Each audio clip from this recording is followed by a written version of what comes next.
ఏలూరు జిల్లా కొమ్మర గ్రామంలో వైసీపీకి భారీ ఎదురుదెబ్బ తగిలింది. తాండ్ర సురేష్ టీడీపీలో చేరారు. ఏలూరు జిల్లా ద్వారకా తిరుమల మండలంలోని కొమ్మర గ్రామంలో రాజకీయ పరిణామాలు వేడెక్కాయి. వైఎస్ఆర్ కాంగ్రెస్ పార్టీకి చెందిన ప్రముఖ నాయకుడు తాండ్ర సురేష్ తన అనుచరులతో కలిసి టీడీపీ పార్టీలోకి చేరారు. టీడీపీలో చేపడుతున్న అభివృద్ధి కార్యక్రమాలు, సంక్షేమ పథకాల పట్ల ఆకర్షితులై ఈ చేరికలు జరిగాయని పార్టీ వర్గాలు తెలిపాయి. ఈ కార్యక్రమంలో మండల టీడీపీ అధ్యక్షులు లంకా సత్యనారాయణ నేతృత్వంలో నిర్వహించబడింది.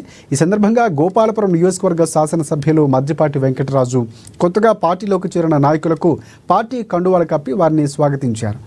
ఈ కార్యక్రమంలో మండల స్థాయి టీడీపీ నాయకులు పెద్ద ఎత్తున పాల్గొన్నారు. ఈ చేరికలు కొమ్మర గ్రామంలో కాకుండా మండల రాజకీయాలపై ప్రభావం చూపేలా కనిపిస్తున్నాయి. పార్టీ వర్గాలు ఈ చేరికలను తమ నైతిక బలం పెరిగిన సంకేతంగా భావిస్తున్నాయి. సంవత్సర కాలం పూర్తయింది. ఒక మంచి అనుభవాన్ని ఇచ్చింది ఈ సంవత్సర కాలపు పాలన. కొత్తగా వచ్చినప్పుడు మొదటిసారి ఎమ్మెల్యేని పరిపాలన మీద చాలా అవగాహన తెచ్చుకోవాలి. రెండవది, గోపాలపురం నియోజకవర్గం అంటేనే చాలా వెనకబాటుతనం ఎక్కువ ఉన్న నియోజకవర్గం అని. ఇక్కడ గ్రామాల్లో కానీ పరిస్థితులు కానీ కొన్ని సందర్భాలు కానీ పరిశీలించినప్పుడు మన నియోజకవర్గం పూర్తిగా వ్యవసాయ ఆధారిత నియోజకవర్గం. ఇక్కడ ఎలాంటి వనరులు ఉండవు. ప్రజలకు రెండే ఆప్షన్లు: ఒకటి వ్యవసాయం చేసే రైతుగా ఉండాలి, కౌలు రైతుగా ఉండాలి, లేదా రైతు కూలీగా ఉండాలి. ఇంకంతే.